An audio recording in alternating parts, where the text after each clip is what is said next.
Hello ଦର୍ଶକ ବନ୍ଧୁ, ଆଜିର ଏହି କାହାଣୀରେ ମୁଁ ଆପଣମାନଙ୍କୁ କହିବି ଗୋଟେ ହୋଟେଲରେ କିପରି ଗୋଟେ ଅଜଣା ଲୋକ ମୋ ବୋଉକୁ ରାଣ୍ଡି ଭାବିକିରି ଗେହିଁଥିଲା। ପୁଣି ତାର 12 ଇଞ୍ଚର ବାଣ୍ଡ। ସାଙ୍ଗମାନେ, ମୁଁ ଦିନେଶ। ମୁଁ କଟକରେ ରୁହେ। ଆମ ଘରେ ମୁଁ ମୋ ବୋଉ ଆଉ ମୋ ବଡ଼ ଭଉଣୀ ଆଉ ମୋ ବାପା ରହୁ। ମୋ ଭଉଣୀର ବାହାଘର ହୋଇସାରିଛି। ବାପା ଗୋଟେ ବଡ଼ କମ୍ପାନୀରେ ଟୁର୍ ଗାଇଡ୍ କାମ କରନ୍ତି। ତେଣୁ ଘର ଅପେକ୍ଷା ସେ ବାହାର ଜାଗାରେ ବେଶୀ ରହନ୍ତି। ଘରକୁ ବେଳେ ବେଳେ ଆସନ୍ତି। ବର୍ଷକୁ ଥରେ ଦିଥର, ଦିନେ କି 2 ଦିନ ରହିକିରି ପଳାନ୍ତି। ଏ ଘଟଣା ସେତେବେଳେ ହୋଇଥିଲା ଯେତେବେଳେ ମୋ ଭଉଣୀର ବାହାଘର ହେଲା। ସେତେବେଳେ ଆମକୁ କିଛି ଧନ ଦରକାର ଥିଲା ଭଉଣୀ ବାହାଘର ପାଇଁ।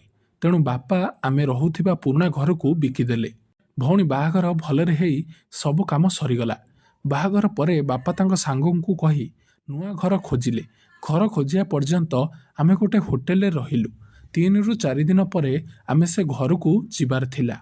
ବାପା ସବୁ ଯୋଗାଡ଼ କରି ତାଙ୍କ କାମରେ ପଳାଇଗଲେ। ଆମେ ଯେଉଁ ହୋଟେଲରେ ରହିଥିଲୁ ସେ ହୋଟେଲ ଟିକେ ଗାଁ ପାଖରେ ଥିଲା। ଆଉ ଟିକେ ଛୋଟ ହୋଟେଲ ଥିଲା।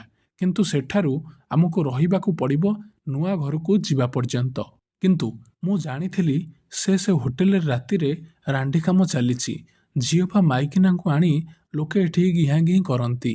କେହି ନ ମିଳିଲେ ଲୋକେ ପଇସା ଦିଅନ୍ତି ଆଉ ହୋଟେଲବାଲା ତାଙ୍କ ରୁମ୍ରେ ରଖିଥିବା ଝିଅକୁ ପଠାନ୍ତି। ଆମେ ପ୍ରଥମ ଦିନ ସେଠି ପହଞ୍ଚିଲୁ। ଦିନଯାକ ଫୁଲ୍ ମଜା କଲୁ ଆଉ ସେଠି ସବୁ ଜାଗା ବୁଲାବୁଲି କଲୁ। ରାତିରେ ଖାଇସାରି ଆମେ ଶୋଇବାକୁ ଗଲୁ। ଦିନରେ ବହୁତ ବୁଲିଥିବାରୁ ବୋଉ ଶୋଇପଡ଼ିଲା। ମୋତେ କିନ୍ତୁ ନିଦ ଲାଗୁନଥାଏ। ତେଣୁ ମୁଁ ହୋଟେଲରେ ବୁଲିବାକୁ ଲାଗିଲି। ହଠାତ୍ ମୋ ରୁମ୍ର ପାଖ ରୁମ୍ରେ କିଛି ଶବ୍ଦ ଆସିଲା। ମୁଁ ସେ ରୁମ୍ରେ କବାଟରେ କାନ ଦେଇ ଶୁଣିବାକୁ ଲାଗିଲି। ଭିତରୁ ଖାଲି ଓଃ ଆଃ ଆଃ ଆଃ ଶବ୍ଦ ଆସିବାକୁ ଲାଗିଲା। ମୁଁ ଜାଣିଗଲି ଯେ ଭିତରେ ଘିଆଁ ଘିଁ ଚାଲିଥାଏ। ଆଉ କିଛି ସମୟରେ ସେ ଶବ୍ଦ ବନ୍ଦ ହୋଇଗଲା। ମୁଁ ସେଠାରୁ ଆଗକୁ ଗଲି। 4ରୁ 5ଟା ରୁମ୍ରୁ ମଧ୍ୟ ସେହିପରି ଶବ୍ଦ ଆସୁଥାଏ। ମୋତେ ଟିକେ ଅଡ଼ୁଆ ଲାଗିଲା। କିନ୍ତୁ ମୁଁ ସେଠାରୁ ପଳାଇ ଆସି ଶୋଇପଡ଼ିଲି। ତାପର ଦିନ ବୋଉକୁ ହୋଟେଲରେ ଛାଡ଼ି ମୁଁ ସେ ପାଖାପାଖି ଗାଁରେ ବୁଲିବାକୁ ଲାଗିଲି। ହଠାତ୍ କିଛି ଲୋକ ଗୋଟେ ଗଛ ତଳେ ବସି କିଛି କଥା ହେଉଥିଲେ। ତାଙ୍କ କଥା ଶୁଣି ମୋତେ ଜଣାପଡ଼ିଲା ଯେ ସେ ହୋଟେଲରେ ରାତିରେ କେଉଁ କାମ ଚାଲିଛି। କିନ୍ତୁ ମୁଁ ହୋଟେଲକୁ ପଳାଇ ଆସିଲି। କିନ୍ତୁ ବୋଉକୁ ହୋଟେଲ ବିଷୟରେ କିଛି କହିଲି ନାହିଁ। ରାତି ହେଲା। ହଠାତ୍ 12 ହେବ। ଠିକ୍ ସେହି ସମୟରେ ରାତିରେ ଲାଇଟ୍ କଟିଗଲା। ମୁଁ ଆଉ କେତେ ଲୋକ ହୋଟେଲବାଲାଙ୍କୁ ଯାଇ ପଚାରିଲୁ କି କାହିଁକି ଲାଇଟ୍ କଟିଛି। ସେ କହିଲେ ଆଉ 10 ମିନିଟ୍ ଭିତରେ ଲାଇଟ୍ ଆସିଯିବ। ଆଉ କିଛି ସମୟରେ ଲାଇଟ୍ ଆସିଗଲା। ସେମାନେ ଲୋକଙ୍କଠାରୁ କ୍ଷମା ମାଗିଲେ। ମୁଁ ସେଠାରୁ ରୁମ୍କୁ ଯିବାକୁ ଲାଗିଲି। ହଠାତ୍ ଦେଖିଲି 2ଟା ଲୋକ ଠିଆ ହୋଇ କିଛି କଥା ହେବାର ଲାଗିଛନ୍ତି। ମୁଁ ଶୁଣିବାକୁ ଲାଗିଲି ସେମାନଙ୍କ ମଧ୍ୟରୁ କଳା ଲୋକ କହୁଥାଏ, ଆରେ ଗୋଟେ ରାଣ୍ଡି ବୁକ୍ କରିଥିଲି କିନ୍ତୁ ସେ ଏ ପର୍ଯ୍ୟନ୍ତ ଆସିଲା ନାହିଁ। ତୁ କିଛି କରେ। ଆଜି ରାତିରେ ଯେମିତି ହେଲେ କାହାକୁ ଗେହିବାକୁ ମୋତେ ଦେ। ତୋତେ ଯେତେ ଟଙ୍କା ଦରକାର ମୁଁ ଦେବି, କିନ୍ତୁ ମୋତେ ଆଜି ରାଣ୍ଡି ଦରକାର। ଆର ଲୋକ କହିଲା ମୁଁ କିଛି ବ୍ୟବସ୍ଥା କରୁଛି। ତାପରେ ସେ ଫୋନରେ କିଛି କଥା ହେଲା ଆଉ କହିଲା ତୁ ସିଡ଼ି ଦେଇ ଉପରକୁ ଯିବୁ। ଆଉ ଡାହାଣ ପଟ ସିଧା ଗୋଟେ ରୁମ୍ ଅଛି। ସେଠି ଗୋଟେ ରାଣ୍ଡି ଅଛି। ତୁ ପଶିଯିବୁ ଆଉ ତାକୁ ଗେହିବୁ। ସେ ରାଣ୍ଡି ଟିକେ ନୂଆ ଦେଖିକି କରିବୁ। ତାପରେ ସେ ଉପରକୁ ଚାଲିଗଲା। ମୁଁ ମଧ୍ୟ ମୋ ରୁମ୍ ଆଡ଼କୁ ଯିବାକୁ ଲାଗିଲି। ହଠାତ୍ ଦେଖିଲି ଯେ ସେ କଳା ଲୋକ ମୋ ରୁମ୍ ଆଡ଼କୁ ଯିବାକୁ ଲାଗୁଛି। ତାପରେ ସେ ମୋ ରୁମ୍ରେ ପଶିଗଲା। ମୁଁ ଡରିଗଲି ଆଉ ରୁମ୍ ସାମ୍ନାକୁ ଚାଲିଗଲି। ଦେଖିଲି ରୁମ୍ ଭିତରୁ ଲକ୍ ଥିଲା। ସେ ରୁମ୍ରେ 2ଟା କବାଟ ଥିଲା। ଭାଗ୍ୟ ଭଲ ଆର କବାଟ ଚାବି ମୋ ପାଖରେ ଥିଲା।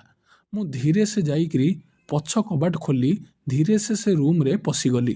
ଆଉ ଦେଖିଲି ବୋଉ ଶୋଇଥାଏ। ଆଉ ସେ ଲୋକ ଭୋକିଲା କୁକୁର ପରି ବୋଉକୁ ଚାହିଁବାରେ ଲାଗୁଥାଏ। ମୋ ବୋଉ ଗୋଟେ ମସ୍ତ ମାଇକିନା। ଗାଣ୍ଡି 38, ଦୁଧ 36। ବୋଉ ଗୋଟେ ଶାଢ଼ୀ ପିନ୍ଧିଥାଏ। ଆଉ ସେତେବେଳେ ସେ ପୁରା ହଟ୍ ଦେଖାଯାଉଥାଏ। କେହି ଯଦି ସେତେବେଳେ ତାକୁ ଦେଖିଥାନ୍ତା ତା ବାଣ୍ଡରୁ ପାଣି ବାହାରି ସାରିଥାନ୍ତା।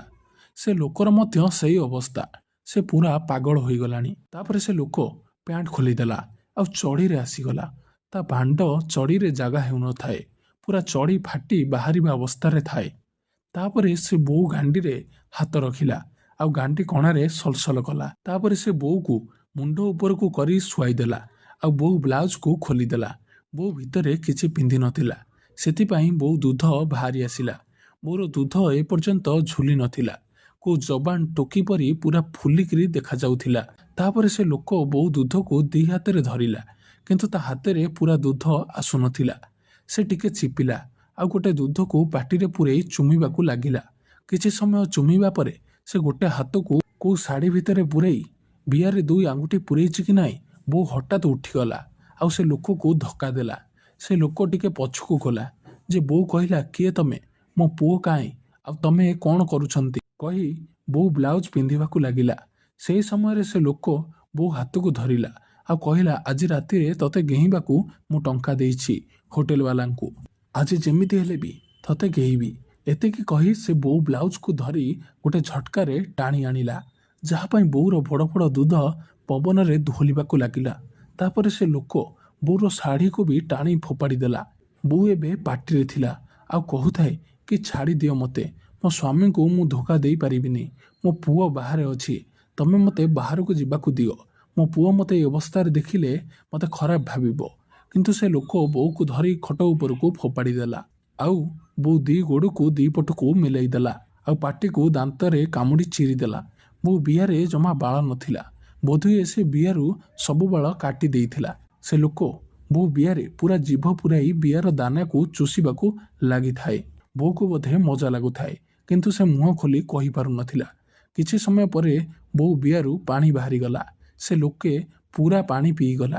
ତାପରେ ସେ ଲୋକ ବୋଉକୁ କହିଲା ତା ବାଣ୍ଡ ଚୁଷିବାକୁ। ବୋଉ କିନ୍ତୁ କିଛି କହୁନଥାଏ। ସେ ଲୋକ ତା ଚଡ଼ିକୁ ଖୋଲିଦେଲା। ଚଡ଼ି ଭିତରୁ 12 ଇଞ୍ଚର ବାଣ୍ଡ ବାହାରିଗଲା। ଏ ପର୍ଯ୍ୟନ୍ତ ବୋଉର ଧ୍ୟାନ ତା ବାଣ୍ଡ ପଟକୁ ନଥିଲା, କିନ୍ତୁ ଯେତେବେଳେ ସେ ଲୋକ ତା ବାଣ୍ଡକୁ ବାହାର କରି ବୋଉ ମୁହଁ ପାଖକୁ ନେଲା, ବୋଉ ପୁରା ଡରିଗଲା ଆଉ ପୁରା ଚମକିଗଲା। ତା ପାଟିରୁ ହଠାତ୍ ବାହାରିଗଲା, କି ହେ ମୋ, ଏତେ ବଡ଼ ବାଣ୍ଡ ଏ ଦୁନିଆରେ ଅଛି। ଏହା ଶୁଣି ସେ ଲୋକ କହିଲା, କ'ଣ ରାଣ୍ଡି, ତୋ ସ୍ୱାମୀ କ'ଣ ତତେ ଗେହୁନି? ଏ କଥା ଶୁଣି ବୋଉ କିଛି କହିଲାନି। ସେ ଲୋକ ଜବରଦସ୍ତ ତା ବାଣ୍ଡକୁ ବୋଉ ମୁହଁରେ ପୂରେଇବାକୁ ଲାଗିଲା। ତ ବୋଉ ଯେତେବେଳେ ତା ବାଣ୍ଡ ଶୁଙ୍ଘିଲା ତ ସେ ଦୂରେଇ ଗଲା ଆଉ କହିଲା, ନା, ମୁଁ କେବେ ବାଣ୍ଡ ପାଟିରେ ପୂରେଇନି, ମୋ ସ୍ୱାମୀଙ୍କର ବି ନୁହେଁ। ସେ ଲୋକଟି ଟିକେ ହସିଲା ଆଉ ବୋଉକୁ 2ଟା ଚାପୁଡ଼ା ମାରି ଜବରଦସ୍ତ ଅଧା ବାଣ୍ଡ ମାଡ଼ିଦେଲା। ବୋଉ ଗଁ ଗଁ ହେଲା। ତାପରେ ସେ ଲୋକ ଜୋର ଲଗେଇ ପୁରା ବାଣ୍ଡକୁ ପୂରେଇ ଦେଲା। ବୋଉ ନିଶ୍ୱାସ ନେଇ ପାରିନଥାଏ ଆଉ ଛାଟିପିଟି ହୋଇ ତାଙ୍କୁ ମାରୁଥାଏ, କିନ୍ତୁ ସେ ଲୋକ ବୋଉ ପାଟିକୁ ଗେଉଁଥାଏ।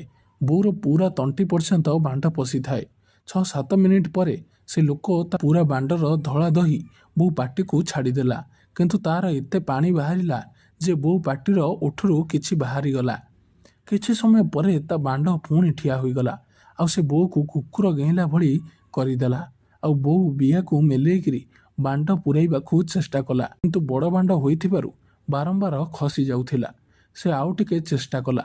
ଆଗ ଭାଗଟା ବୋଉ ବିଆରେ ପଚ୍ କିନା ପଶିଗଲା। ବୋଉ ପୁରା ଚିଲେଇଲା। ସେ ଲୋକ ପୁଣି ଗୋଟେ ଝଟକା ଦେଲା। ଅଧା ବାଣ୍ଡ ବୋଉ ବିଆ ଫାଡ଼ି ଭିତରକୁ ପଶିଗଲା।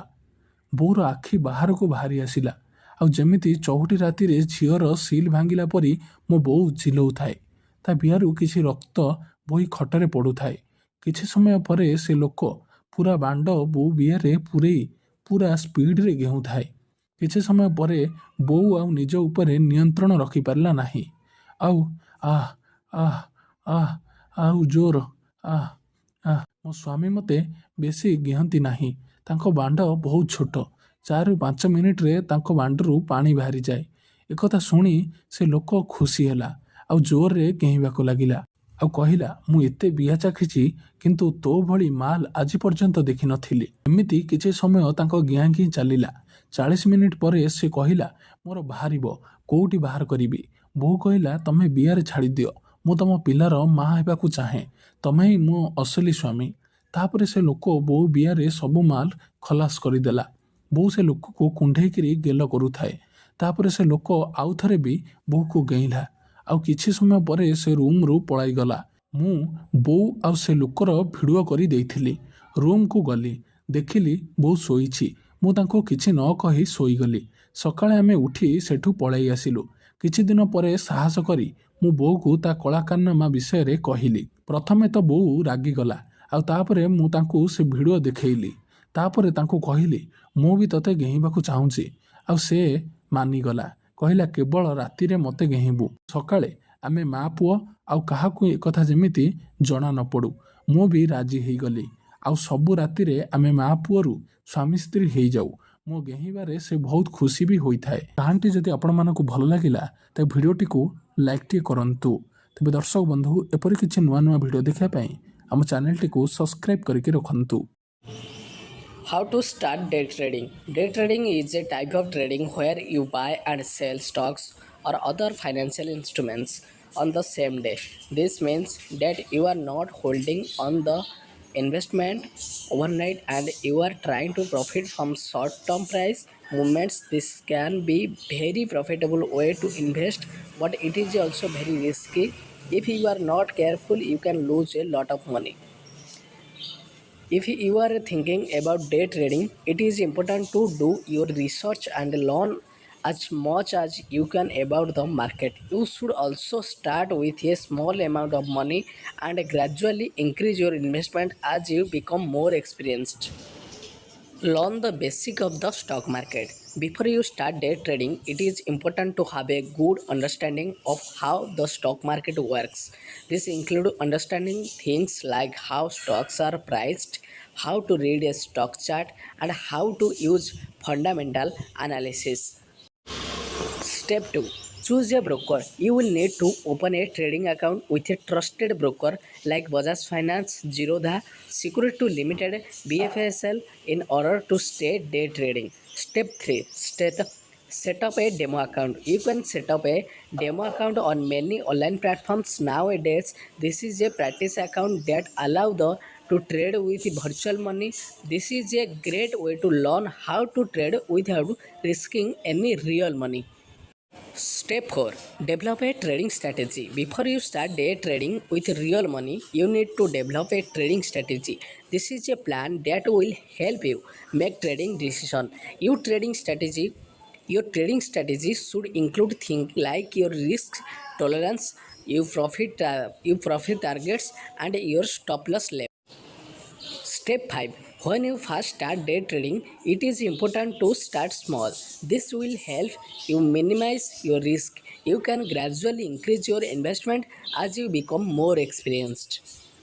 Step 6. Be patient. Day trading should not be an easy way to make quick money. It takes time and effort to be successful. Don't expect to make a lot of money overnight. Manage your risk. One of the most important things to remember when day trading is to manage your risk. This means setting stop loss orders to limit your losses. It also means only risking a small percentage of your account on each trade.